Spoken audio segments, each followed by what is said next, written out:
Kumita kayo, but of course, pagdating ng playoff, siyempre, ibang ano na yan. Ibang takbo na nung laro. So, how can you make sure na ma-take advantage itong bonus na meron kayo come the quarterfinals? Against whoever. Yeah, but our goal naman is always to get better every day.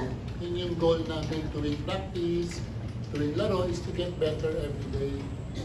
And so far, we've been doing that, getting better every day. Hindi na namin kontrolado kung sino yung makakalaban namin. No? Pero yung kontrolado namin, paano kami gagaling araw-araw, as a team, as an individual. Kaya sabi nga ni Berto the last time na yung skill work nila, araw-araw, matyaga.